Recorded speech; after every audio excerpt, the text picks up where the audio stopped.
Well, hello. Hello. So it's now Monday, and we're coming towards the end of our trip now. We've got just one more day after today. We had a great day today, but we'll tell you about that tomorrow. Yeah. Because yesterday was something really special. Wow. We went down to the Pilanesberg National Park. And it was an early start, wasn't it? That was the first downside, was it was a 4 a.m. start for us, wasn't it? Yeah, yes. And it had been thunder and lightning all night with some incredible storms over the lodge here. Not a lot of sleep, and we were up at 4. Some of the thunder was so loud. You're like off to sleep, and then like, oh my god, what was that? We got up in the morning. It'd been raining really hard. Yeah. In fact, actually, the sort of main sort of dining area and bar area, that was flooded. Oh yeah, and it was still dripping. Well, it was still raining when we got up. We had to wear a plastic mat, didn't we? We did, yeah. I mean, and there was a good inch of water on the floor in the bar, and it was just pouring in.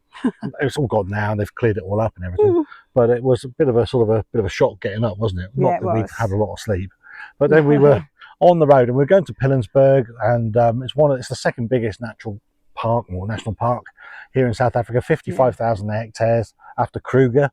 And it's about a 3-hour journey away, wasn't it? It was, yeah, a long journey. We hadn't gone too far, and we saw an elephant at the side of the road, didn't we? Well, obviously we're going there to see the Big Five.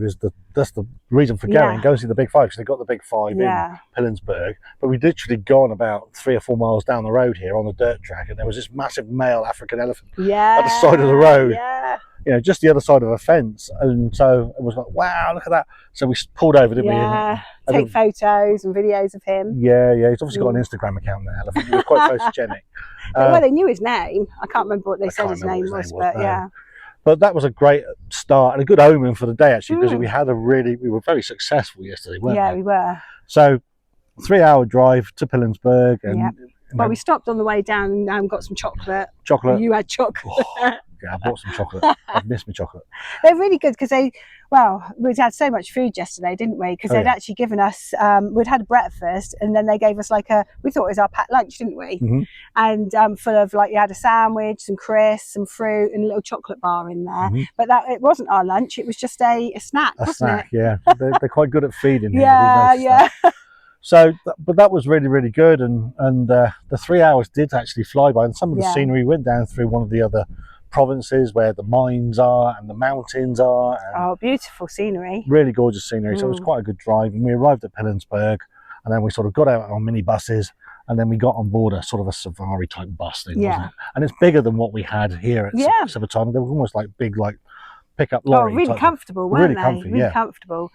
And we swapped guides. We picked up Bernard, wasn't it? Yeah, but he likes to be called Ben. Yeah. But he was really good. So we had our briefing, and then we went into the national park, which is vast, and it's an extinct volcano, and it's a massive mountain range. And the Big Five are there, and it's open as well, because anybody can drive in and go and do a sort of a game drive. Although it's better if you're with a guide, obviously, because they know where they're going and they all speak to each other. So we're trying to tick off the Big Five. That was the plan. Yeah, that's right. And do you remember what he said to us? He said, right, they've got a speed limit of, what was it, 29? 20 miles an hour. Oh, 20 miles. I thought it was 29. 20 miles an hour and a speed limit. But he said, unless they see something of interest, like one of the Big Five, and then he'll say, right, and then he'll actually whiz like Schumacher. And sometimes you just wonder whether that's just part of the patter and the banter, just to get you excited and stuff. He was telling the truth. Yeah, he was. Yeah, we found out later on in the day, didn't we? We did. Yeah. So first of all, as we're driving in, we saw some elephants up on the mountain tops, didn't we?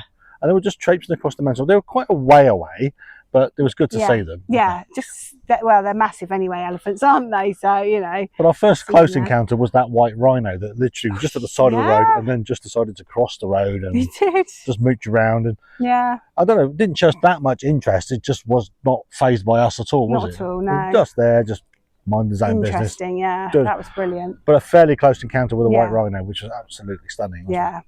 Definitely. So then we turned around. What was the next one we saw? Because did he see that zebra? He liked the zebra, didn't he? Yeah. Oh yeah, we saw these lovely zebras, didn't we?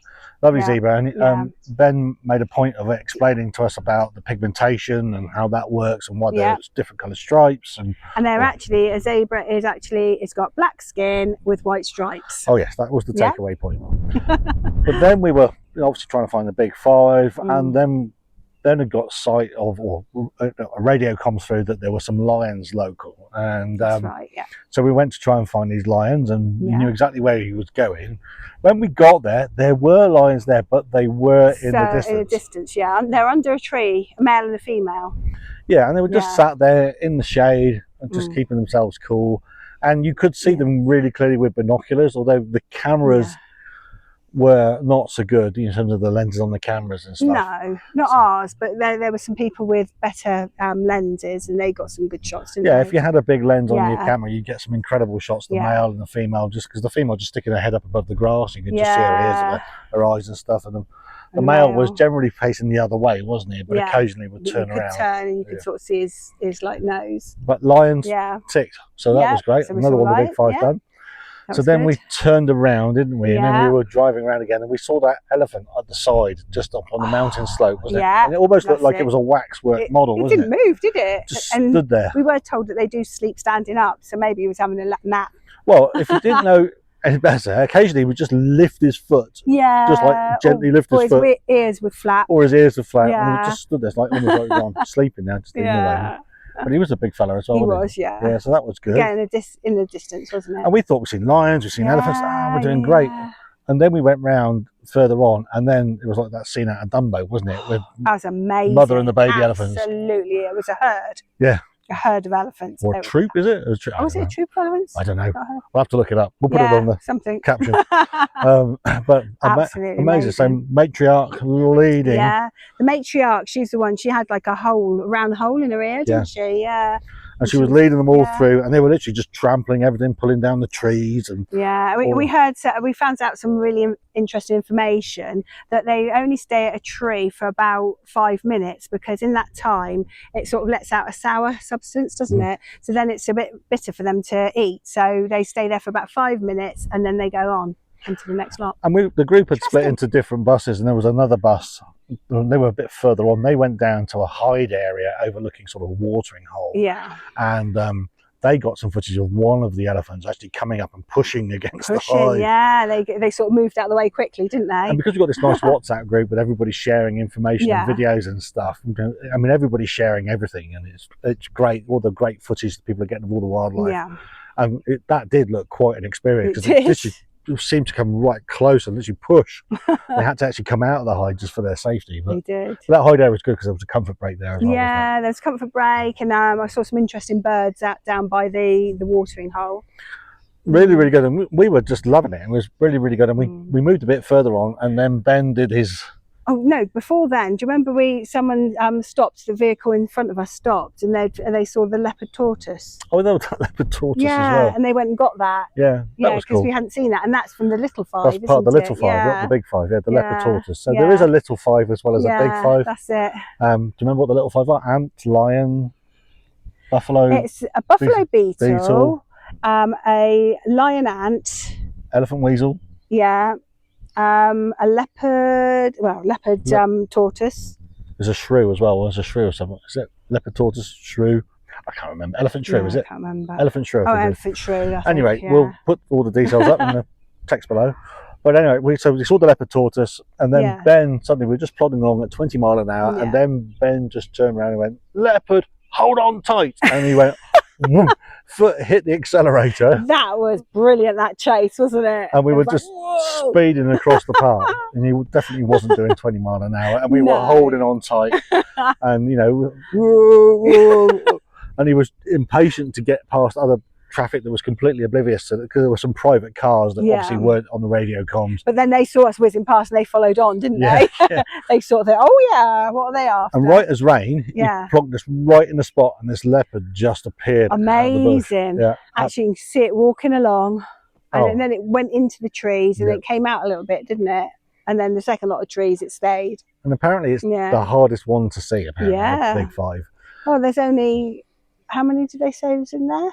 12 or something, wasn't 12? it? No, 10. Less than 10, wasn't it? Like Less than 10. Very rare sighting of a leopard. Yeah. So we were going, crikey, we've seen rhino, we've seen lion, we've seen elephant, we've seen leopard, one to go, just the buffalo. Yeah. But unfortunately we didn't get to see the buffalo, but we saw some amazing hippos, didn't we? Saw some hippos, yeah, big group of hippos in the water.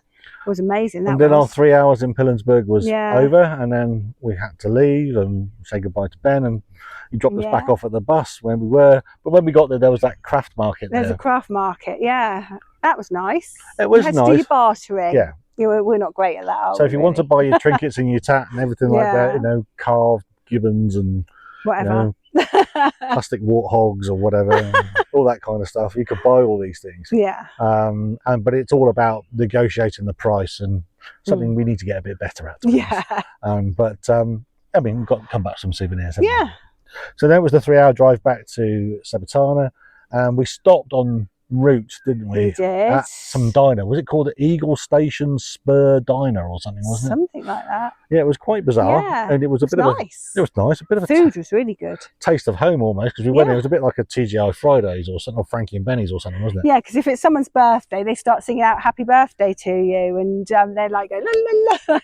So that was quite good. Usual sort of thing: burgers, chicken. You could have fish. You had fish. Yeah, you had cake and chips. That was nice. It was a nice setting, and we were all just sat around, just chatting and talking about, you know, what we'd experienced in Pilanesberg, and then it was another few hours back here to Sebatana. We were absolutely shattered. Someone on that market had bought this wooden leopard, and it was about this big, and it's going to take all their space up in their suitcase, isn't it? So yeah, it was a really, really, really good trip out to Pilanesberg, and if you come here and you get the opportunity to do it, definitely, it was fantastic. Back here at the lodge, people chilling, relaxing. Some people went sleeping. I went and had a kit. I definitely needed a kit because I hadn't had a lot of sleep. And then in the evening, there was an evening meal in the Duma, wasn't it? Yeah. Which is that open air, sort of corralled area where they lay out tables and serve food. It's really lovely, wasn't First time they've used it this week, but with the the storms and the rain that they've had, it's the first time they've been able to use it, because last night, no storms. No. And I slept like a log last night. I was so tired. It was real busy, wasn't it, yesterday? But overall, what a fabulous day we had. Amazing. The Pilanesberg National Park was definitely spectacular, wasn't it? Spot on. So today has been, it's been another spectacular day, but we'll tell you all about that tomorrow. And there's more fun to come tonight as well. Anyway, thanks for tuning in. Take care. Bye. If you've liked this video, why not drop us a comment in the box below? We always reply. And if you want to see more fun like this, why not subscribe? Thank you.